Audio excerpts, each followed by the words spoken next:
The bleach under your kitchen sink is already dead. It lost most of its strength sitting in that cabinet, and if you are counting on it to make your water safe, you are counting on nothing.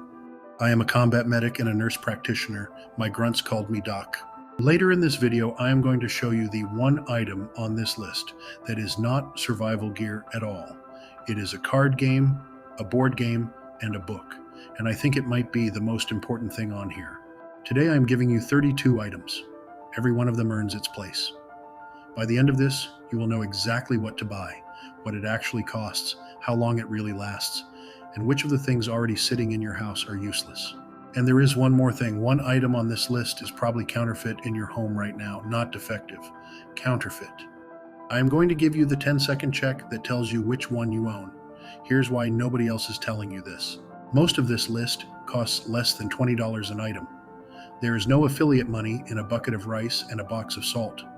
So the channels that live off gear commissions will keep pointing you at the $800 power station and skip the things that actually keep your family alive.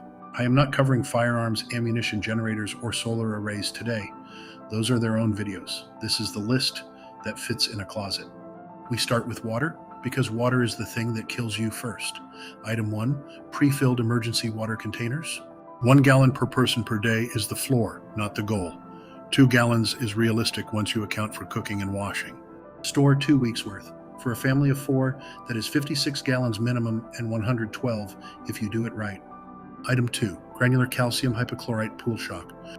1 pound of it will treat roughly 10,000 gallons of water. It sits on a shelf for years without losing strength. Here is how you use it. Dissolve 1 heaping teaspoon into 2 gallons of water to make a stock solution. Then add 1 part of that stock to 100 parts of the water you want to drink. Wait 30 minutes. Store it sealed in its own container, away from anything organic and away from anything metal. It is a powerful oxidizer and the fumes will eat your tools. Mine lives in the shed, not the house. Item 3, a compact mechanical filter. A hollow fiber filter rated at 0.1 micron will pull out bacteria and protozoa. It will not stop viruses, nobody tells you that. So you filter first for clarity and sediment, then you chemically treat. Filter and chemical together, not one or the other. Item 4, regular unscented chlorine bleach. And watch what happens in about 30 seconds, because some of you are going to get up and walk to that cabinet before this video is over. 8 drops per gallon for standard 6% bleach. 30 minutes, double it if the water is cloudy. And now back to what I opened with. Household bleach loses about 20% of its strength every year, and faster than that if it is stored above 70 degrees. Most people have a jug under the sink they bought 2 years ago and never thought about again. That jug will not disinfect anything. There is a date code stamped on the bottle. Go look at it tonight. That is water. Now let us talk about the mistake people make with food because it is not the one you are expecting. Item 5, long-term rice and dry beans. White rice only. Brown rice has oil in the bran and it goes rancid in about 6 months. White rice, sealed properly, will still feed you in 25 to 30 years. Beans have a different problem. After about 10 years, they harden to the point where they will not soften, no matter how long you boil them. If your beans are old, a pressure cooker is the only thing that will save them. Rice and beans eaten together form a complete protein, roughly 1,600 calories to the pound. 1 pound per person per day is a hard but survivable ration.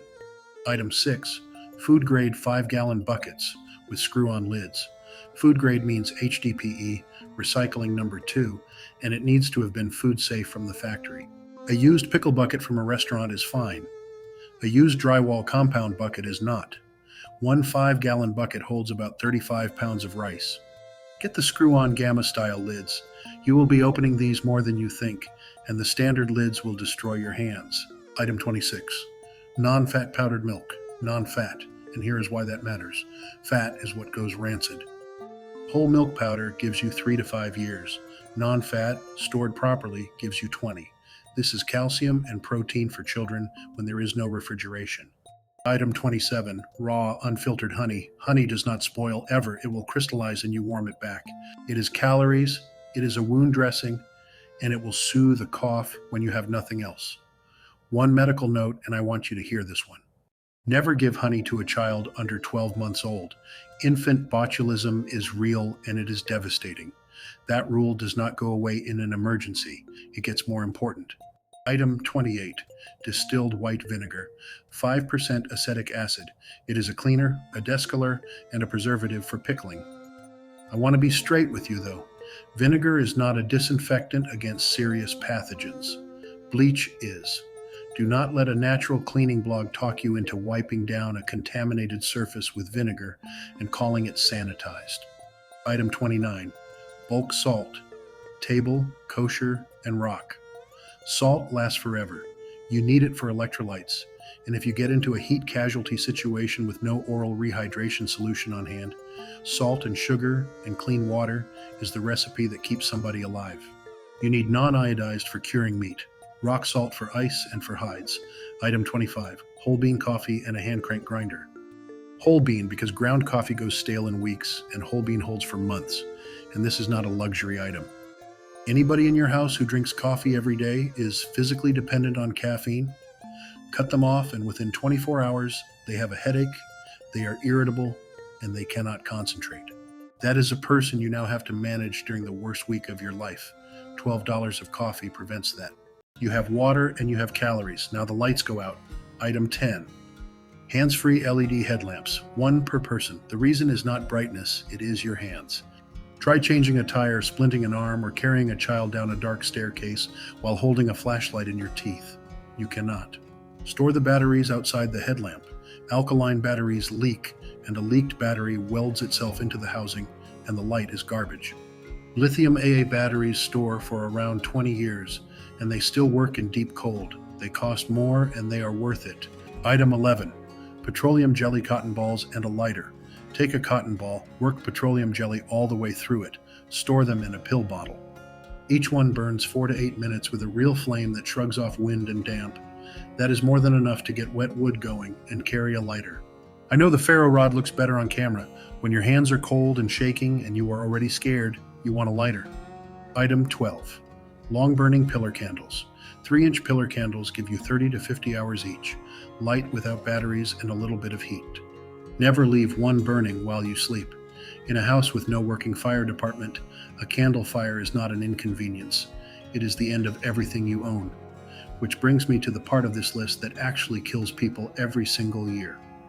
Item 13. A kerosene hurricane lantern and lamp oil. Item 14. A portable propane camp stove and spare cylinders. Item 15. Heavy cast iron cookware. Cast iron first, because it is the easy one. It works on a camp stove, over a fire, on coals, on a wood stove. Season it and it will outlive you. There is no non-stick pan on earth that survives an open flame. Now the part I need you to actually absorb. Every one of these 3 items burns fuel, and every one of them produces carbon monoxide. People bring the propane stove inside because it is cold. They run the kerosene lantern in a sealed bedroom. They put the generator in the attached garage with the door cracked, and they think cracked is the same as ventilated. Carbon monoxide has no color and no smell. It gives you a headache, makes you nauseous, and makes you confused. Confusion is the real danger, because a person being poisoned loses the exact judgment they would need to recognize that they are being poisoned. Propane stoves cook outside. Kerosene lanterns burn with real cross ventilation. Generators run at least 20 feet from the structure, pointed away from every window and door. I will tell you when this stopped being theoretical for me. We took a serious storm here in northwest Indiana. Power gone, and I did not have the generator I should have had, so I ended up driving out of the area hunting for one while the roads were still a mess. I got lucky. A lot of people that week were not making careful decisions about ventilation, they were making cold decisions in the dark. Buy the equipment, then decide the rules for using it now while you are warm and thinking clearly. Speaking of cold, let us talk about the material that most people get completely wrong. Item 16, genuine wool emergency blankets. Genuine wool. Not a wool blend with 15% wool in it. Not the crinkly foil sheet, which reflects some radiant heat and does nothing else. Wool holds most of its insulating value when it is wet. Cotton loses almost all of it. That difference is not a comfort issue, it is a survival issue. Hypothermia begins when core temperature drops below 95 degrees, and once someone is shivering hard, fumbling with their hands, and starting to slur, you are already behind. A person wrapped in wet cotton in a cold house is on a clock. A person wrapped in wool is not.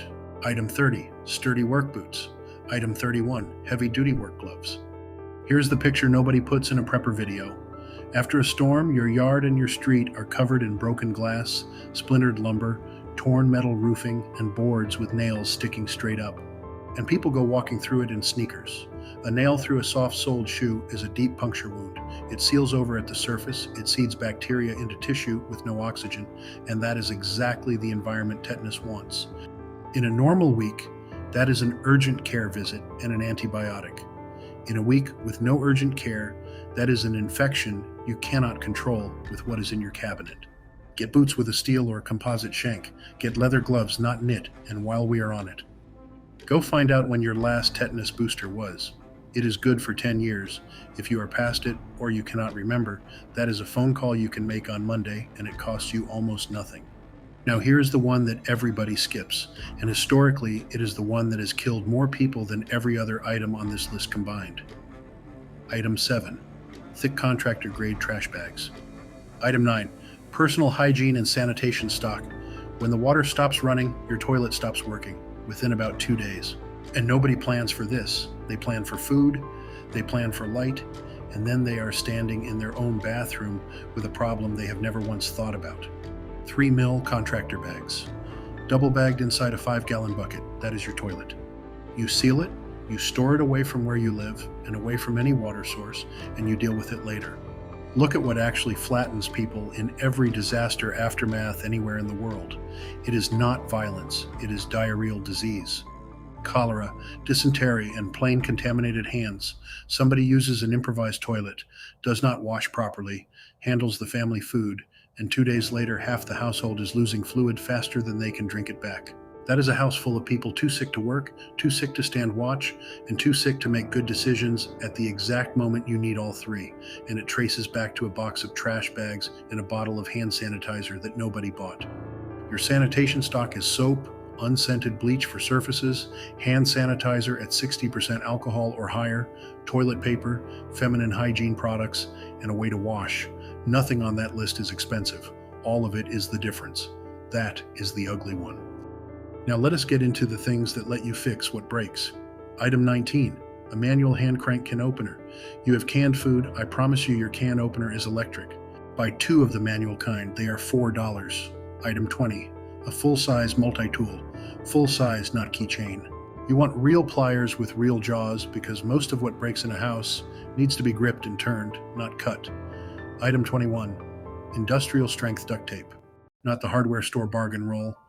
Real cloth-backed tape. It seals a broken window, it patches a tarp, and it splints a finger. And if you are on your feet for miles, tape over a hot spot on your heel before it blisters. A blister that opens on day 1 becomes an infected foot by day 4, and now you cannot walk. Item 22, 550 paracord, rated to 550 pounds. Inside the sheath are 7 inner strands, each one good for about 50 pounds on its own. That is what makes it worth carrying. One length of it is actually 8 lengths of cordage for lashing, for hanging, for repairs. Item 23. Heavy waterproof tarps.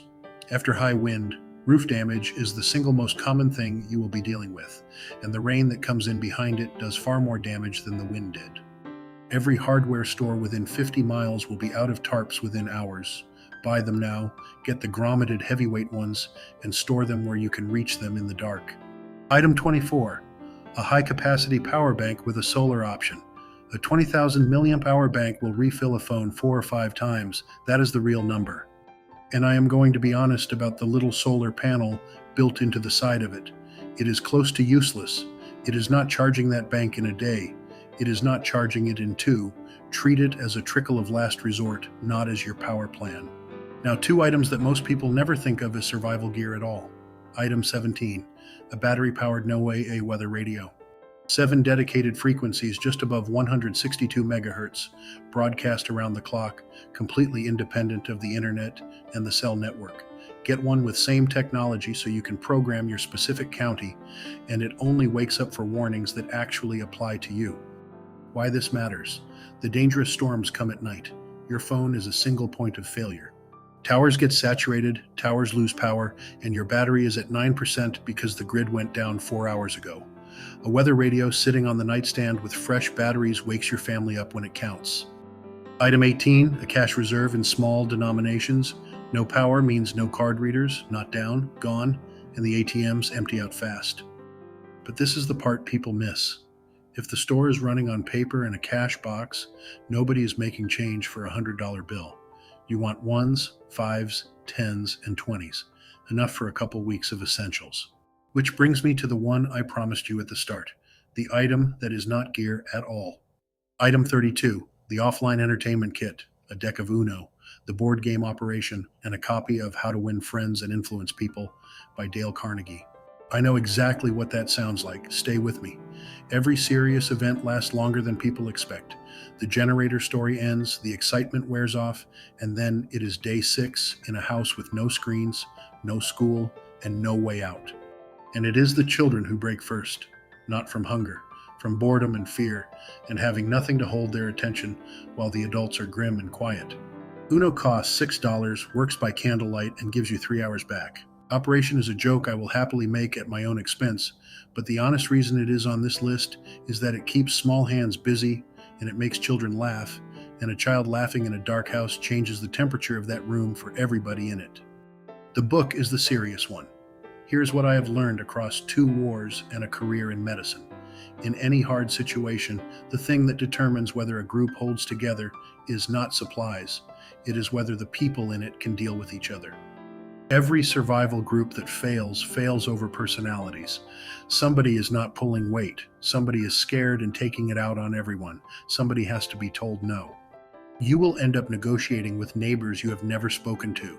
You will need to persuade a frightened family member to do something they do not want to do. Those are learnable skills, and almost nobody in the prepping world trains them.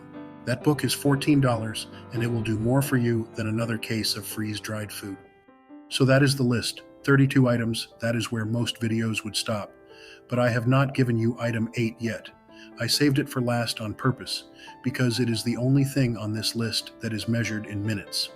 Item 8, a trauma-oriented first aid kit. Not a first aid kit, a trauma kit. There is a difference, and it matters enormously. The kit in your kitchen drawer is built for the problems of a normal Tuesday. Small cuts, splinters, headaches, adhesive bandages, and antiseptic wipes. That kit is fine, and it will do absolutely nothing for you in the situation I'm about to describe.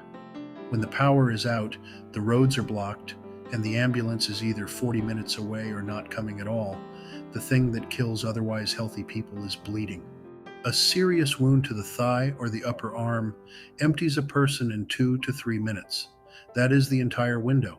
It is shorter than the time it takes to find your phone and get somebody to answer. Here is what belongs in that kit. A real tourniquet, and I mean a cat or a soft T wide, hemostatic gauze, kaolin or cheetah sand based, a vented chest seal, a pressure bandage, trauma shears, gloves.